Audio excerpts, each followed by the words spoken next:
ဒီနေ့ကတော့စားလို့လည်းအရန်ကောင်းပြီးတော့မုတ်ဖုတ်ဆက်လည်းမလို့ဘူးပါဝင်ပစ္စည်း၄-၅မျိုးလောက်နဲ့အလွယ်လို့စားလို့ရတဲ့အီတုံတုံတာကူစနစ်မကင်းလုံနီးလေးကိုဝေမျှပေးလိုက်ပါတယ်ကဲပါဝင်ပစ္စည်းလေးတွေကတော့ဒါလေးလိုပါမယ်နော်တာကူရဲ့အုံတို့ရဲ့တကြားရဲ့စားရဲ့စီရဲ့ပြီးတော့ဘိန်းစီလည်းလိုပါမယ်နော်ကျွန်မဗီဒီယိုရိုက်ဖို့မေ့ခဲ့လို့ပါအရင်ဦးဆုံးကျမတို့ကတာကူကိုရေလေးနဲ့ပြောင်းအောင်ဆေးမယ်ပေါ့နော်ကျမတော့ရိုးရတာကူမဟုတ်ဘူးရိုးရိုးတာကူဆိုတော့တဲတွေပါမှာဆိုလို့2ထပ်3ထပ်လောက်ဆေးထားရပါတော့ရိုးရတစ်စိတ်တာကူတုတ်တွေဆိုရင်တော့တစ်ထပ်လောက်ဆေးရင်ရပါတယ်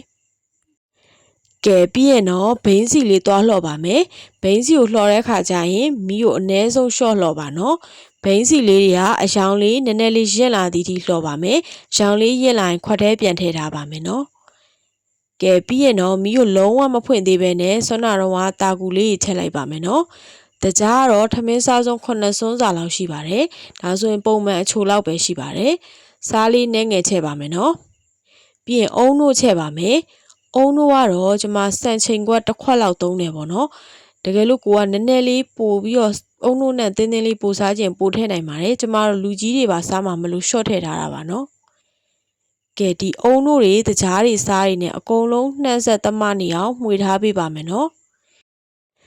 ပြီးရင်တော့ရေထည့်ပါမယ်ရေကတော့ကျွန်မစံချိန်ခွက်တစ်ခွက်ထည့်ထားပါဘောနော်ဒါမဲ့နည်းပါတယ်ဒါတာကူကကြတော့မှွေနေနဲ့လေးနည်းနည်းလေးအကျက်လေးလိုနေတော့အမားတို့ဒီစံချိန်ခွက်တစ်ခွက်ခွဲလောက်ထည့်ရင်တော့ပိုကောင်းတယ်ပေါ့နော်တစ်ခွက်ခွဲလောက်ထည့်လိုက်ပါသူ့ကိုဒီလိုမျိုးဇက်တိုက်လေးမှွေပါဒီလိုမျိုးရေလေးနည်းနည်းလေးခံဝါပြီးတော့စီးစီးလေးဖြစ်သွားပြီဆိုရင်စီထည့်ပါမယ်နော်စီလေးနဲ့မှွေမယ်ပြီးရင်တော့ထောဘက်ကတော့ကျွန်မအိမ်မှာရှိရနဲ့ပိုပြီးမှုမွေးလေးစားခြင်းလို့ထောဘက်လေးပါထည့်ပြီးမှွေပေးပါမယ်အမှန်တကယ်ဆိုရင်တော့လေရေလေးနည်းနည်းလေးကြံတဲ့အနေထားဆိုရင်တော့ပိုကောင်းတယ်ပေါ့နော်ကျွန်မတော်တော်လေးခြောက်သွားပါတယ်ဒါ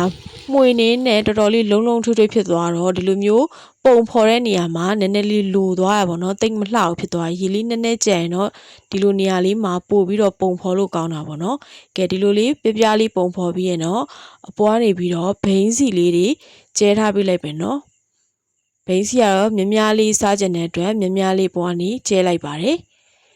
ကဲဘိန်းစီလေးကျဲပြီးရင်တော့သူ့ကိုအဖုံးလေးအုပ်တည်ထားပါမယ်ကျမတော့ဒါမိနစ်25မိနစ်ကြော်လောက်တော့ရှိတယ်ပေါ့နော်ဒီလိုတာကူလေးကဖြူလေးပျောက်ပြီးတော့ဒီလိုမျိုးကြီးလေးဖြစ်လာပြီး